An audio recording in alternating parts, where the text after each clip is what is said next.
Our speakers today are Steve Dettor and Ed Montecalvo, and they're going to make a fantastic presentation on fast dry, and so today what we're going to cover are really, I don't want to say it's basics, but they sort of are the fundamentals. We really want everybody to get a good understanding of what it takes to run a facility with Har-Tru Sports, and that's what we're going to try to go over today. So number one, and Ed is going to cover this, what we call Har-Tru Port fundamentals. What exactly is Har-Tru? How is it designed to work?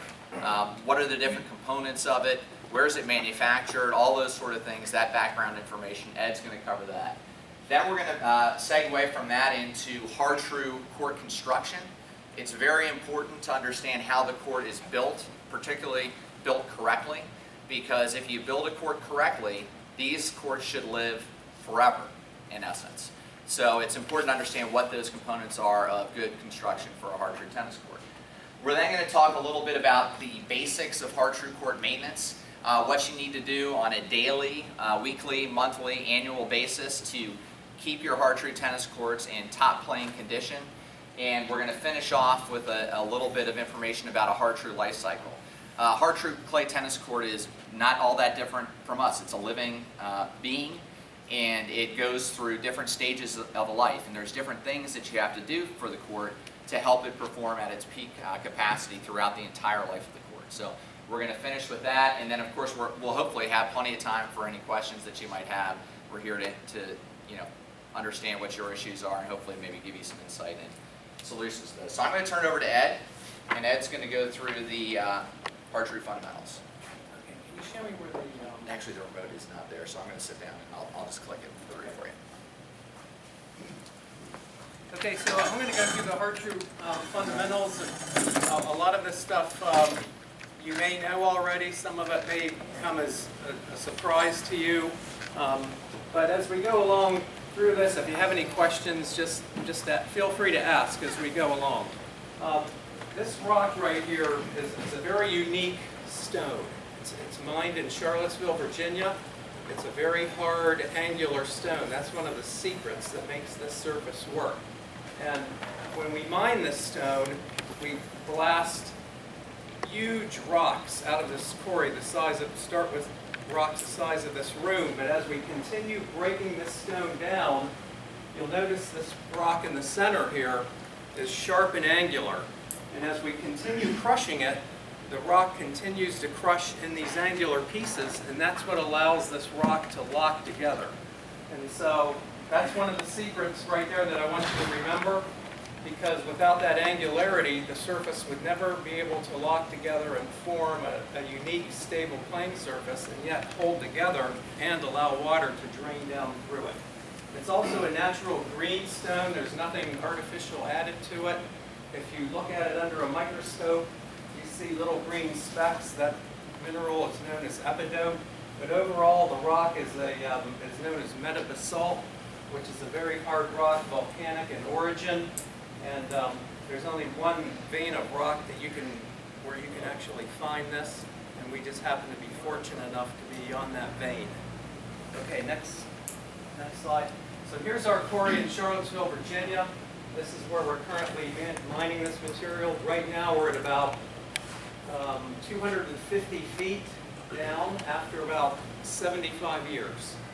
And so we have about another 50 years to go there, and then once we're done here, we have other green fields that we will start manufacturing. But in our lifetime, we will never see the end of this production of rock here.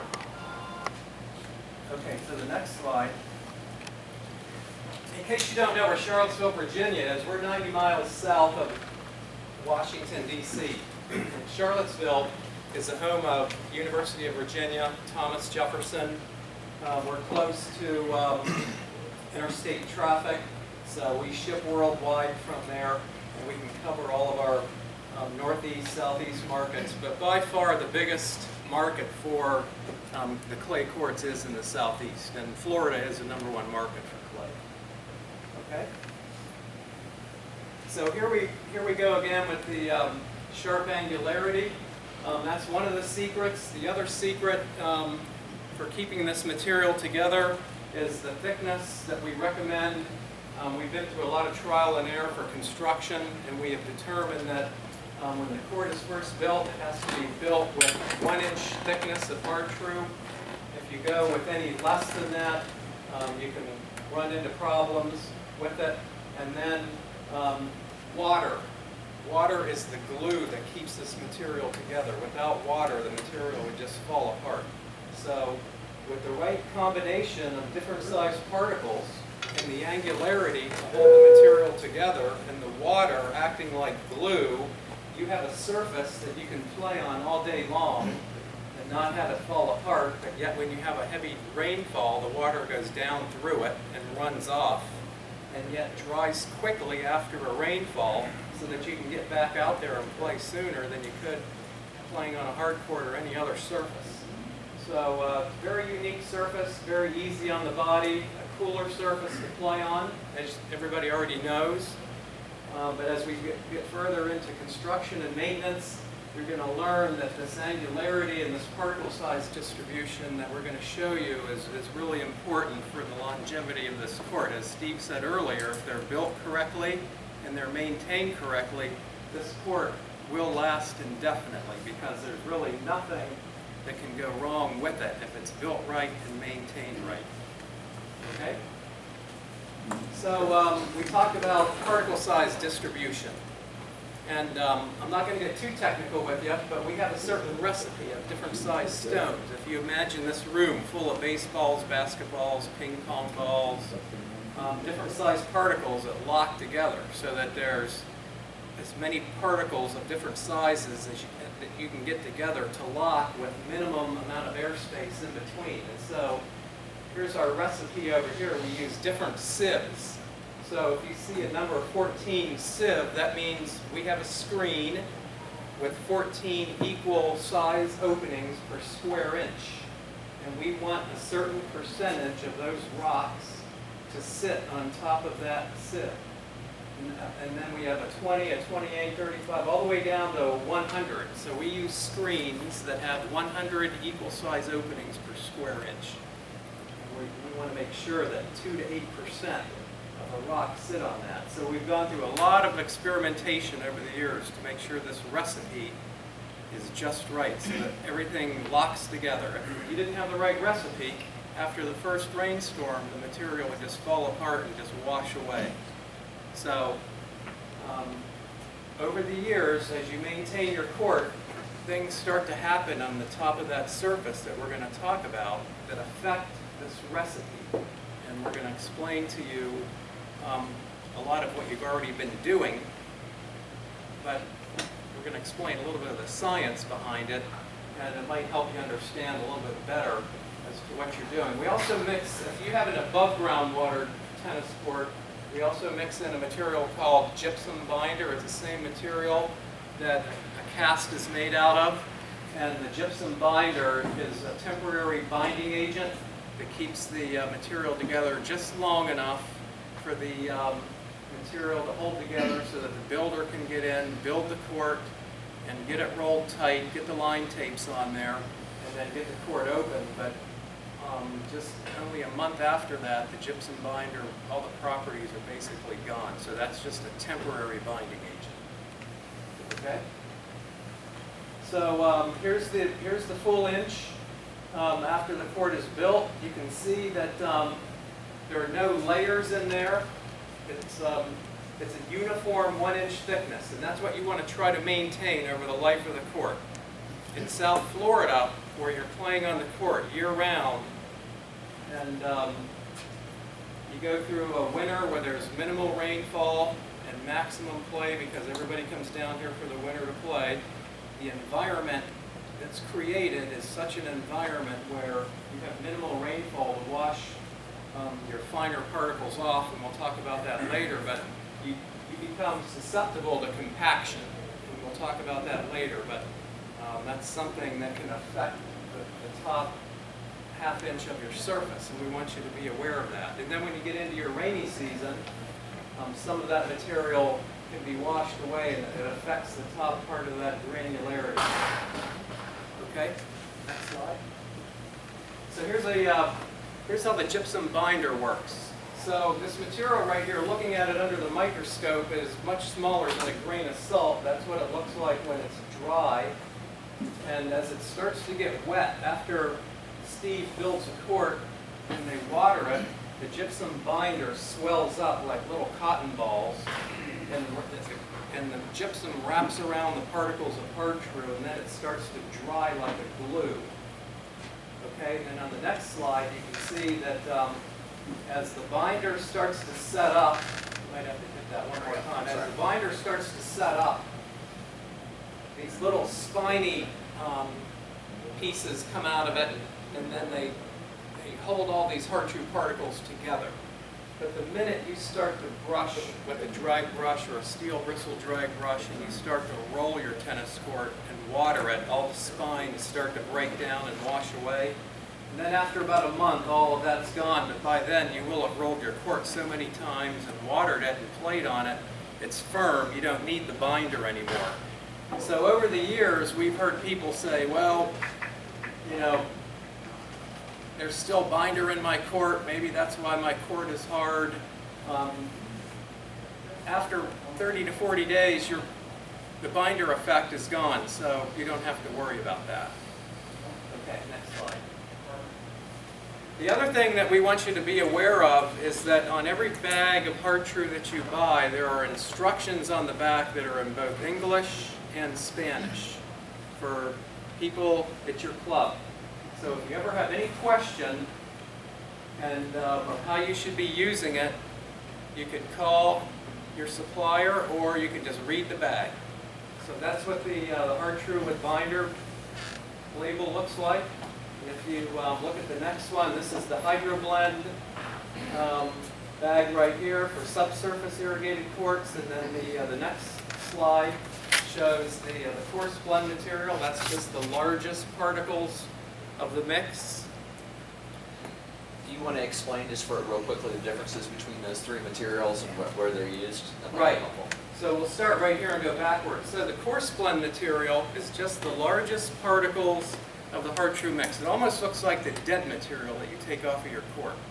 And the only time that we recommend that be used is on a subsurface irrigated court that might have some hard panning going on and you need to have some sliding material. Or a court that might have had so much heavy rain that so much sliding material was washed off that you need to have some sliding material added on to it. That's about the only time you need to do it. Or if you're doing some court renovation work and you're hydrojecting or you're loosening up the surface and you need to add some coarse material to it. The Hydro Blend material is only used for subsurface irrigation. You don't need to use it for above ground irrigated courts, although you can, you don't have to. But this material doesn't have any gypsum binder in it. So it's the material without any gypsum binder in it, and it has a few less fines in it. And the reason for that, Ed, is because the subsurface irrigated courts are They're subsurface irrigated, so there's plenty of water coming up from the bottom, so you Glue. don't need as many fines in the material to begin with. And then of course, the Har-Tru, that's the original material. It has more fines in it, and that's because you're watering it from overhead, and the court, an above-ground watered court, goes through a watering cycle where you water it at night, and then during the day, the court starts to dry out, so you have to brush and water it again, so you're going through this wet-dry cycle, so you need more fines to retain moisture, and you need some binder in there initially to help hold it together. Ed, can I add? I Yes. think the difference between the coarse blend and the dead material is the coarse blend comes out of the bag angular, That's whereas right. the dead material that you see on your court has been rounded off and it's never going to bind to the surface, and it'll be more slippery because of the lack of angles on each individual particle. So don't think you can just use your dead material as coarse blend. In some cases you can, but the coarse blend comes from the factory angular. That's right, and we'll show you a slide of that later, but that's exactly right. The coarse blend, when it comes out of the bag, like that first slide that I showed you, sharp and angular, And well, when we talk about maintenance later, as people play on the tennis court, you don't notice it, but as people slide back and forth on the court, you're wearing down the angular edges of that Har-Tru material, and you're slowly breaking that down into finer and finer particles. You don't see that to the naked eye, but that's what's happening. And if we didn't have if the court wasn't built on an angle, on a slope, and if we didn't have rainwater to wash that off, those superfines would build up and create a huge problem on your court. So, like Todd is saying, you wouldn't want to take dead material and be using that as course blend, because that dead material can act like marbles and create a slipperier situation than a course blend material application could. Very good. So we're going to shift gears now and talk briefly about Har-Tru court construction and what are the important elements to building a successful Har-Tru tennis court. So here in Florida, our Har-Tru profile looks like this. Ed mentioned that we want to see 1 inch of Har-Tru surface material uniformly across the entire court. And then underneath that, we have a stone screening base. Typically in South and Central Florida, that is a limestone product, which is typically a 1/4 inch to dust. In some other parts of the state, if you go into the Panhandle, for instance, a lot of times they'll use granite stone screenings in that area. Also, sometimes you'll get that in the Jacksonville area too. But pretty much everywhere, East Coast, West Coast of Florida, Central Florida, we're using a limestone stone screening. Specific limestone. A specific limestone, that's correct. The other important thing to know is that it actually takes a lot of Har-Tru material to get 1 inch across an entire court. Does anybody know how many tons that is for a single court? Yes? 2 tons. No. Oh, heavens no, that's about a tenth of an inch. 40 tons. 2 tons is the top one. Yeah, 40 tons gives you 1 inch across a 60-foot by 120-foot rectangular court. If you have cut corners, California corners, it's a little bit less than that. To equate that to bags, that's approximately 1,000 80-pound bags. Okay, so that is a lot of material. Another important thing to note is that in Florida, where we get year-round play, if you have a sprinkler irrigated court, our research has shown that you're going to lose somewhere between 3 to 5 tons of material per court per year to the sprinkler irrigation, as well as to the rain and the thunderstorms that we get here. So just to sort of stay even on your tennis court, you need to be adding somewhere between 75 and 125 80-pound bags. We're going to talk a little bit now more about the importance of the stone screening base. The stone screening base is designed to be a moisture retention tool for your Har-Tru tennis court. And in many ways, it sort of acts like a sponge underneath your court.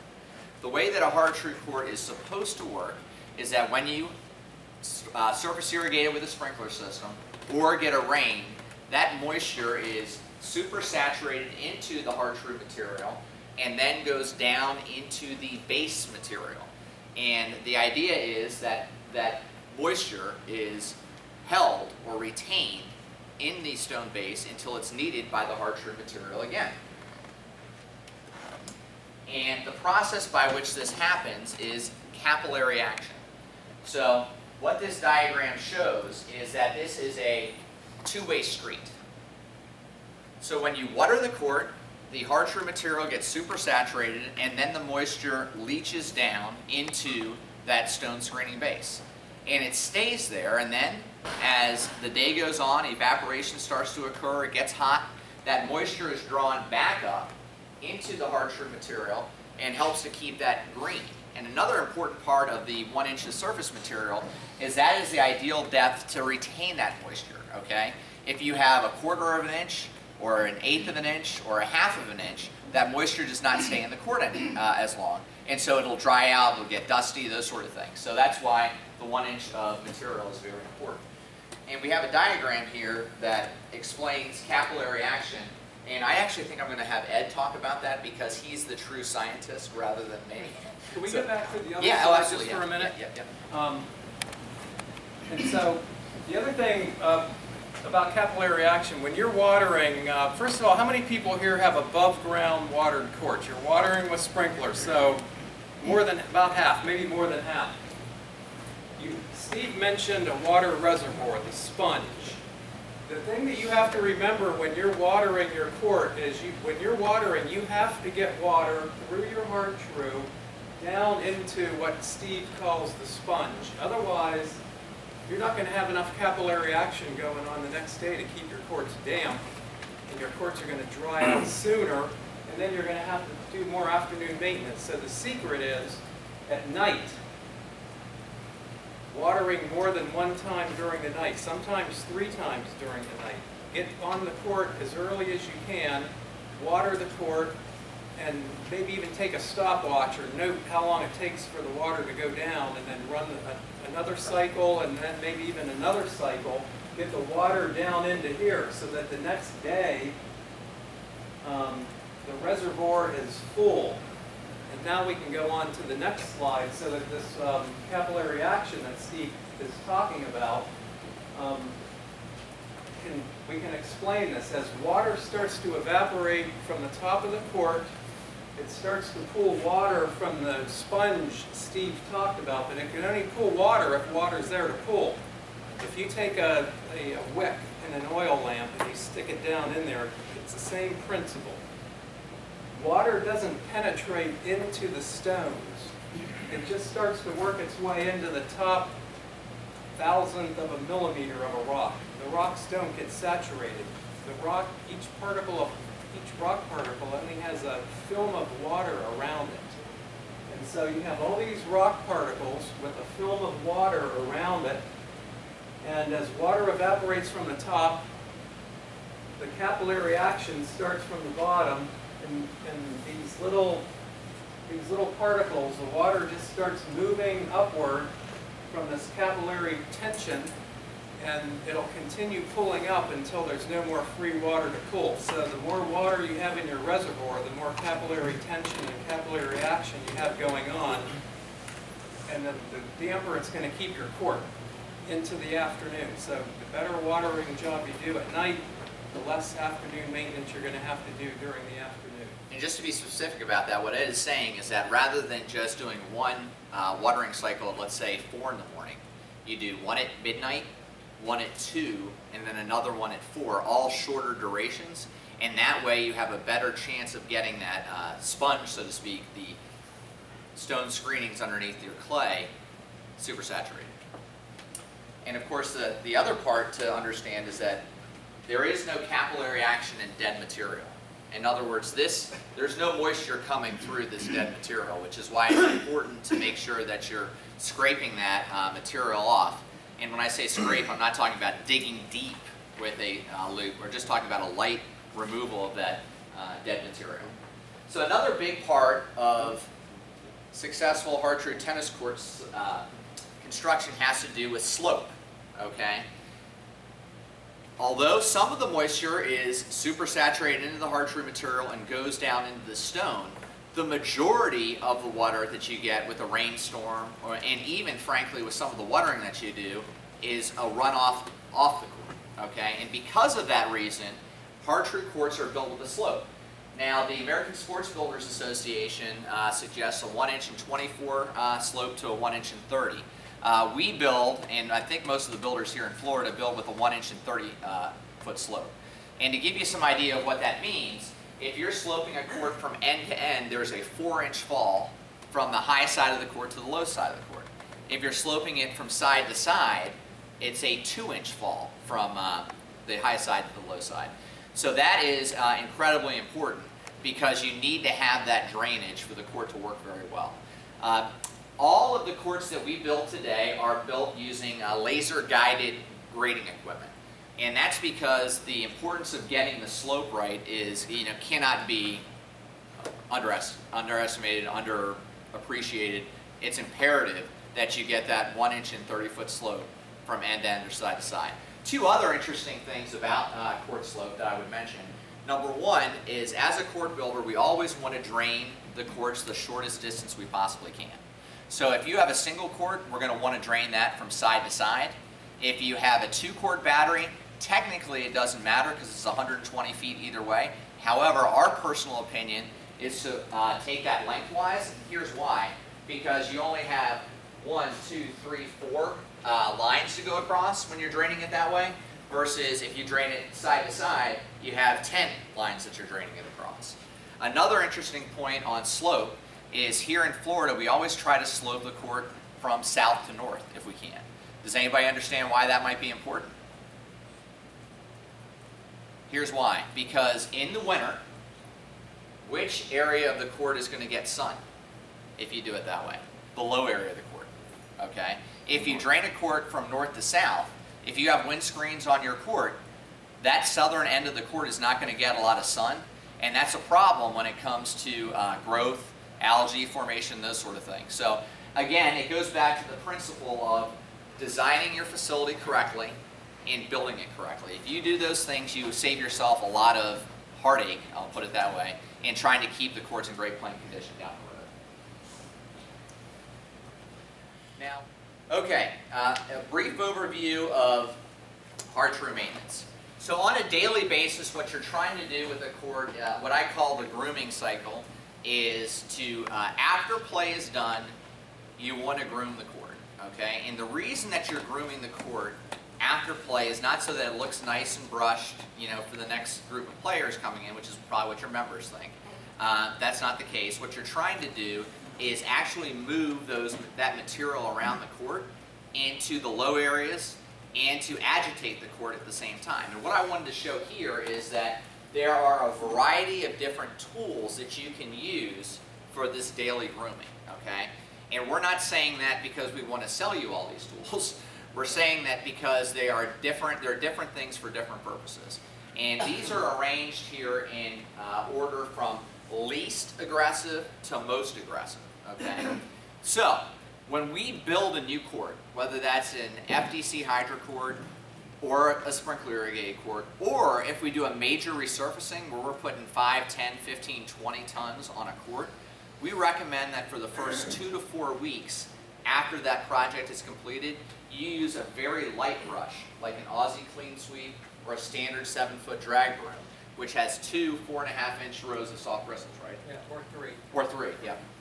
So that's what we recommend, and we recommend that because a Har-Tru court goes through a maturing process after it's built or after you add a lot of material to it, and it takes a couple of weeks for that to firm up. And if you go out on one of those new courts or a newly resurfaced court with a really aggressive tool, you're going to do a lot of damage to the court. So that's why we suggest going with an Aussie clean sweep or a 7-foot drag broom for that initial part. Now, once your court has matured and has reached a level of firmness through rolling and through actually being around for a while, then you can use a medium product, which is really the 7-foot drag broom loop. And that's a heavier product. It's got 3 rows of bristles. It's got 2 rows of stiff 6-inch bristles on the outside and 1 soft bristle in between, correct? Yeah. And that's a little bit more aggressive, and that's going to move the material around a little bit better. And then finally, at the end of the equation, you have the steel drag brooms and the court rakes. And these products were actually designed specifically for subsurface irrigated courts. Because those courts are moist all the time, they have a tendency to get a little bit firmer. And so a very important part of maintaining a subsurface irrigated court is agitation. You have got to keep that top surface agitated. And Ed mentioned the fact that that first 1/4 inch to a 1/2 inch can get locked up, so to speak. These products, the 1/8 of an inch really, especially the court rakes, are designed to prevent that from happening. Now you have to be very careful with these products too. You cannot be ripping around the court at 50 miles an hour on the back of your golf cart with these products because they will damage the lines if you do that. You have to be very careful with the speed that you use the product. So those are all the different sort of tools in your arsenal as a owner and maintainer of a Har-Tru tennis court. So use the appropriate tool for the appropriate time. That's really important. Then of course you want to line the courts after you finish doing the grooming. And there are really just 2 products that do that, the tennis linesman and the line scrub. The line scrub is really used for when you get that caked on material. If you have a rain and it sort of gets on there and it's not really dusty, you can use that to get it off. And then of course the next part of the process is watering the courts. And here we're really talking more about the sprinkler irrigated clay courts rather than the underground. Any questions on the daily process? Can I just add one Yeah. thing Yeah, before sure. we go to the next slide? Yep. And even during the day, whether it's morning, afternoon, or evening, you know, the court changes during the day too. You come in the morning, the court is damp. That kind of dictates the kind of tool you're going to use in the morning versus midday and afternoon when it's drier and you can do more agitation. You wouldn't want to go out, even if your court was firm and hard, you wouldn't want to go out in the morning when it's damp and pull a gator rake around. You know, you might be limited after a rain. You know, you have to use something soft. So there's, you know, the day dictates the time of day, whether it's rained or not, and the condition of your court. So it's nice to have a tool for every kind of situation. Question? Yes. Yeah. Yeah. Okay. So at my club, we have a side-to-side slope over 2 courts. And it really tends to, you know, on the bottom part of the slope, you know, heavy rain, it gets definitely a lot stockier. Is there anything daily maintenance-wise that we can, you know, kind of help that out to maintain more evenness other than just the general sweep? My first question would be, what is the moisture level like on the high side of the court in the morning? You know, it's good quality as far as what I know. You know. Okay. The first step I would take is maybe dial back the water a little bit to make sure that you're still okay on the high side, and that may help it a little bit on the low side. Todd, do you have a suggestion? Yeah, and just make sure that, is that specifically after you water it with the sprinklers or at any time?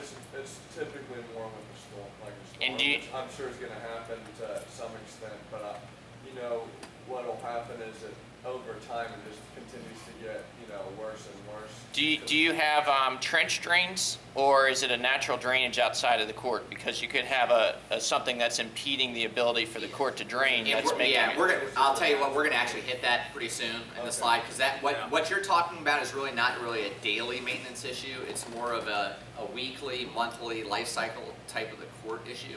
So we'll go over that. Yes. When a major court's being put down or annual reconditioning a couple times or so, what is the average time, like a couple weeks, rolling twice a day to pack it About in? 3 weeks. 3 Typically weeks, 3 to twice a 4 day weeks. rolling. You should be pretty And then have if you're pretty just doing mature. top-ups, that's just daily? Yeah, I would still say that's still a couple weeks. You know, if you're going to add 20 bags, 10 bags aside or something like And that. just regular top-up, maybe an extra day or two? keep Yeah, them off to for buy. sure. Okay. Thank Absolutely. you. Oh, I'm sorry. Yes. You haven't mentioned nothing about rolling the courts. That we're talking about it next. Okay. We got it next. Yeah. So, and most places are not going to roll their courts every day. So we categorize rolling under a weekly activity, and that is a personal preference deal. Okay. So that's a question we get all the time. How often should I roll the courts? Should I be doing this every day? Once a week, 3 times a week? It really depends on how you want your courts to play. And it's a fairly simple process. The more you roll the courts, the firmer and faster they're going to get. The less you roll the courts, the less that's going to be the case. So what you have to find is sort of a happy medium that works for your players and your facility. There is no real right answer for that. Right, it's all player preference. You're the teaching pro. It's however you like the way they're playing. And of course, on the fringes, you have the whole spectrum of members. Some like them faster, some like them slower. You're the referee. It's kind of up to you. You know how the maintenance is going, so you have to be the judge. That's exactly right. That's If exactly you have the right roller with the right weight under the right conditions, you really can't over-roll it. But if you take a roller with too much weight under the wrong conditions, if it's too wet, you can do a lot of damage. Yes, So that's you have to absolutely be true. careful. Yes, no question about that. So that's one thing that you're going to be doing on a weekly basis is rolling the courts. Now, if you have a subsurface irrigated court, really after that first 3 to 4 weeks, you're not really going to need to roll very much at all, if ever. The only exception to that is occasionally you may want to roll the lines, okay? Because the court rakes and those products have a tendency to lift the lines up a little bit, you may want to consider rolling the lines if you have a little bit of a problem with high lines. But that's really the only time that you'll need to add a roller to a subsurface irrigated court. So in addition to that, what you're going to want to do is remove that dead material from the court on a weekly basis at least. It tends to gather in a couple of places, typically along the net line. That's where you'll get a lot of dead material. You'll get it around the edges of the court as well. And when I say remove it, again, all we're talking about is just a light pull with a 30-inch or a 48-inch lute scarifier. That's it. So you'll want to do that. You're also going to want to scarify and agitate low traffic areas. The corners of the court, the perimeter of the court, the edges of the court, that area along the net line, the area along the net posts or around the net posts, where you're not getting play in those areas, so it has a tendency to lock up and firm up and have algae, fungus, court growth in those areas. So make it a point to once a week have your maintenance guys get out there with a gator rake lute, a wire broom, whatever's needed to keep those areas agitated, because that's going to save you problems long term, because what ends up happening is that those areas expand over time if you don't address them. Repair low areas in lines as needed. That's something that should happen on a weekly basis. Typically you're going to get low areas along the baseline, usually in the back of the baseline, and you're going to get them in the service boxes too. So you need to add some material in those areas. And then finally, make sure you stay on top of your irrigation system. At least once a week, go out and actually watch how your sprinklers are hitting the court. Minor adjustments there in the arc or the type of nozzles that you use, which indicate or help the flow or throw of the sprinkler heads, need to be looked at least once a week, because what ends up happening is sometimes you'll have a kid out there that'll mess with it, a member will mess with it, somebody else will mess with it, and you go out there and you go, I don't understand why my court's doesn't look good in this area, and you'll see that the sprinkler, instead of pointing this way, is pointing this way and is getting your windscreen the entire time. So just do that, once a week to make sure that you're staying on top of that. And then on a monthly basis, there are two schools of thought about adding Har-Tru material, okay? So on the one hand, you can take that 3 to 5 tons of material over the course of the year, divide that into 12 months, and just add that material on a regular basis. And you can do that using a spreader or using a broadcast method, either one. Or you can do it on a less frequent basis and put down more material. So maybe you do it 4 times a year with 20 bags instead of 6 bags a month. The important thing is that anytime you add more than 25 to 30 bags, you run the risk of burying the line tapes. So you don't want to do too much more than that at one time. And the other sort of thought process, and one that's used a lot more in the mid-Atlantic and Northeast states, where they have a seasonal play, in other words, they start in the spring, end in the fall, is just to do a resurfacing once a year at the beginning of the year and put down new line tapes. There's no right or wrong answer there, as long as you're on a weekly basis filling in those low areas and baselines. Okay, add to that? Nope. Okay. Any questions on court maintenance? Again, this is an intro course, just trying to give everybody a basic overview of what needs to be done. Okay. So we have about 5 minutes left, and I'm going to turn it over to Ed, who's going to talk a little bit about the life cycle of the Har-Tru court. And I'll talk about the laser tape. Right. Okay. So if we can go on to the next slide.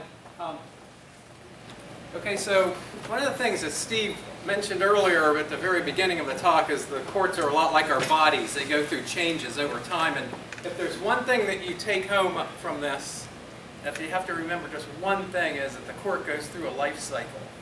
And at some point in your career, you're going to end up at a club that's different from where you are now, where the court is not going to be in the same condition as where you are now, and that's because it's in a different life cycle stage.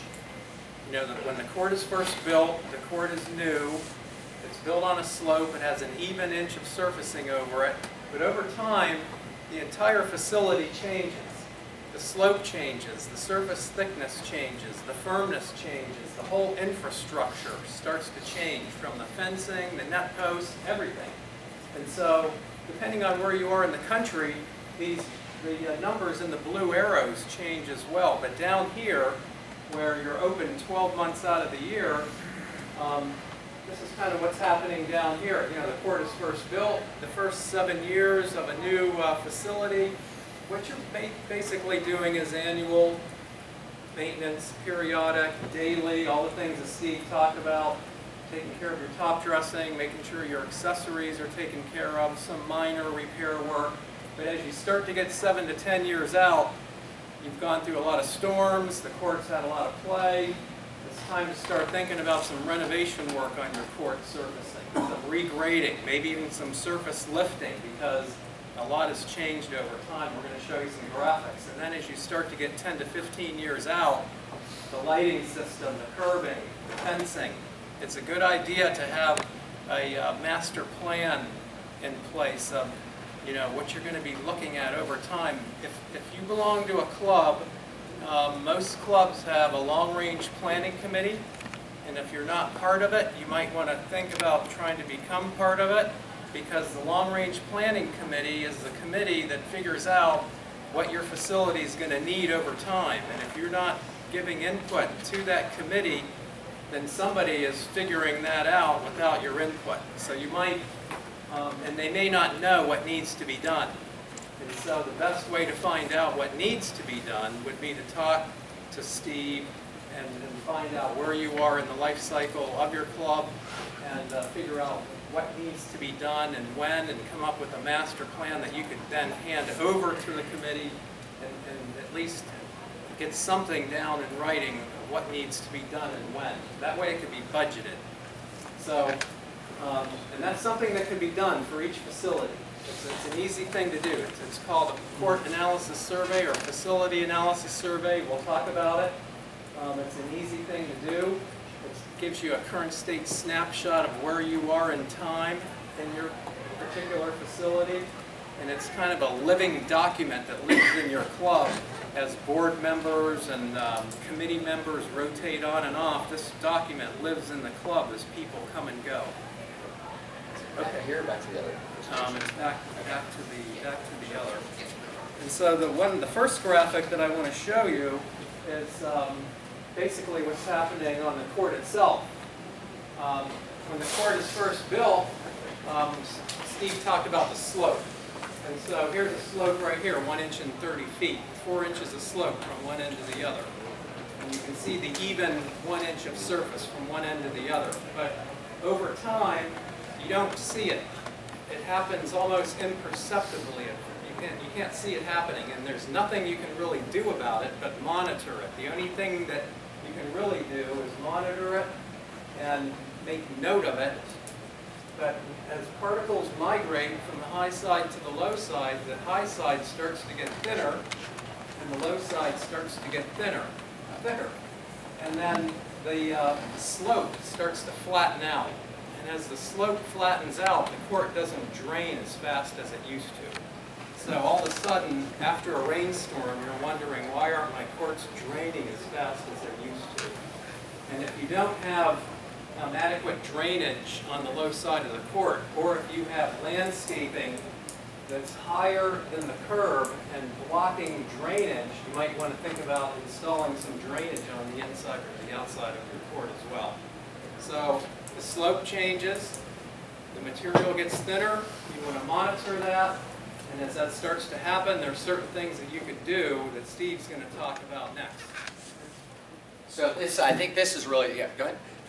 You'd said it's Florida, the slope is south to north, right? It could be anything. It could be anything. Depending, there are other things outside of tennis court considerations for building a tennis court. In other words, the entire drainage of the site can play into that. But typically, you want to drain the course from south to north. But now, if you do the one court and it goes side to side 2 inches, do you go east, west, west? No, it really doesn't make any difference on that side. Yeah, it doesn't make any difference. Yeah.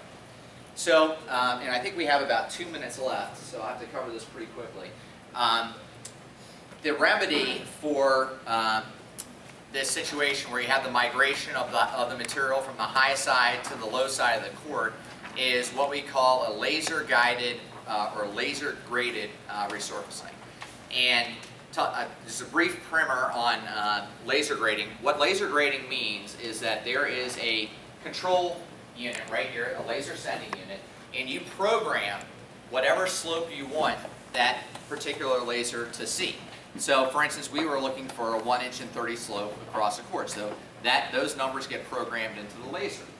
The laser then sends those signals out to our grading box, and it's received by the unit, goes into the control box, and that control box tells this box blade or the grading blade to go up or down depending on where they are on the court. So it's an entirely automated system. And there are different types of laser grading setups. You have a typical box blade, which is shown on the top. That has a single receiver with a single signal. We have over here an articulating mini road grader. It's got 2 receivers on it. And this is an extension or an add-on to a Bobcat that also has 2 receivers. Typically 2 receivers are better than 1 because you have a little bit better control of the blade, and it's a little bit more precise than a single one. So laser grading or laser guided resurfacing is a product or project that we actually initiated and invented here in South Florida in the very early 1990s, believe it or not. And I'm old enough to know what this looked like before this, and it was really ugly. Trying to do this work before you had actually laser guided grading equipment. So what we do with the laser tapered resurfacing is, this is the situation Ed just described. You've lost a lot of material on the high side, it's all gone down to the low side, now you don't have an inch of material across it, the court doesn't drain anymore because you don't have a 1 inch and 30 slope. So the first thing that we do is we come in and we heavily scarify that low end of the court, and we're turning that material back into powder. At the same time we're doing that, we're actually regrading or redistributing some of that material back up towards the high side of the court. And then when we add new material, we're adding it in a wedge application at the high side of the court. And so what we end up being able to do, depending on your overall surface thickness on the court, is we can, rather than adding 40 tons of material, which is how it used to be done, if you needed a lift, you would just come in and put down 40 new tons of material. Now we can do it with 10, 15, 20 tons of material. So half the material, and of course we do it in about half the time because we have laser guided grading equipment to do it. And in South Florida, typically you're going to want to do this every 5 to 7 years on a sprinkler irrigated court to get it back to where it needs to be. The Har-Tru courts, because they lose a lot less material, you can get away with waiting 7 to 10 years before you do a regrading project. So it's a big difference between those two. But this was a revolutionary way to do it, and it's the way that we do these projects all the time. One important thing to note, and one final thing I'll say about laser tapered resurfacing, is it's very difficult, if not impossible, to do a laser tapered resurfacing with 5 tons of material. There just is not enough material to come back and add to this high side. And the other important thing to note is that it's also very difficult, if not impossible, to do a laser tapered resurfacing if the court was not built with the correct slope. So if somebody comes in and they build a court with a 1 inch and 20 foot slope, we can't come in and change that slope to 1 inch and 30 feet without changing the brick line. You would have to change the brick line, move it up on the high end of the court so that you have the room to do a 1 inch and 30 foot slope. So that's a really important point, and it's very crucial that when whatever tennis contractor you're using, they come out and they actually try to shoot grades on their court. If that contractor did not build the court and does not know if it was built correctly, the first thing you should do is make sure you shoot the grades on that court so that you can get that actual slope back into it. So I think we're out of time. I'm certainly open to any questions if you guys have them. We appreciate your patience with us, particularly at the 8 o'clock presentation. Thank you.